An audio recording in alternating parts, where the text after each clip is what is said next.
Hey everybody, thank you for joining the Lake and Martin Locations team today for another episode. And today we're really just going to be talking a little bit about what's going on in the market. You know, we get this question all the time, what's going on? Is it a good time to buy? Is the market going to crash? And so we're going to kind of systematically debunk what's out there in the national news, maybe what you've heard from God knows who else. But the people who know what's really going on are people like us that are down here doing it every day. Seeing transactions go through, seeing the ones that don't go through, and kind of what the holdup is. Yeah, and I will say, not every market is equal. Right. We're obviously in a different kind of market here at the lake. A lot of it's second homes.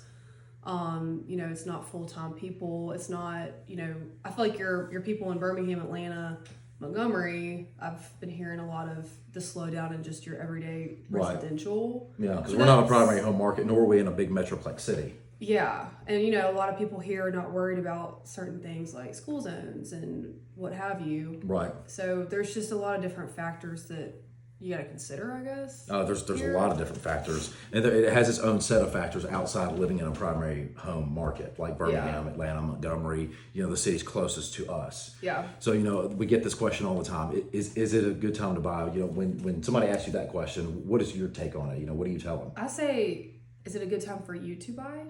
Yeah, that's it. That's all I say. I don't know your personal finances. It's not really any of my business. And that's kind of my thing with people that I work with. I'm get to talking to them, and they tell me that they're still in the middle of their career, and they got kids going to college next year, right? And all these different things, and I'm like, well, maybe it's not a great time for you to buy, Right. But if someone who's not leveraged out, or they're just in a different position in life, then heck yeah, why not? Yeah, and people look at us like we have three heads when they say what they're looking for, and we say, well, for that amount of money, no matter what it is, whether it's $250,000 or $1,250,000, it does depend on their situation, how they want to use the property, or is it just an investment? Yeah. Are they trying to rent it out? And sometimes, and people look at us like we have three heads when we say this, but they'll tell us what they want for what price and their timing, and we say, maybe not right now is the best time for you, or maybe we just don't have a product that quite fits for you right now, or your needs, not to mention there's their whole financial aspect side of the equation.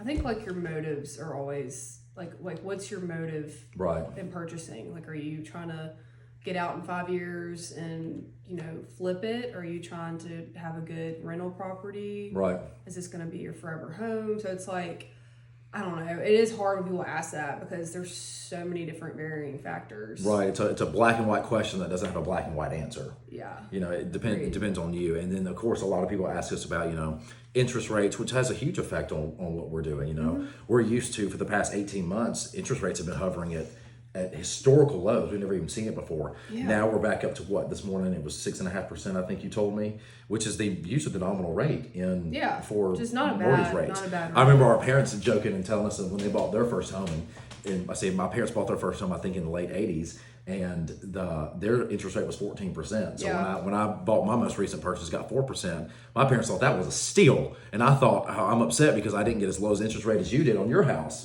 which was with the year before. Yeah. So that's one thing you have to consider, and that also goes into your financial side of the equation. That does cut your buying power in half. That's basic economics right there. Higher interest rates, higher payment. Now people that were buying 800,000 homes at 2.5%. Some of them, they were knocked out,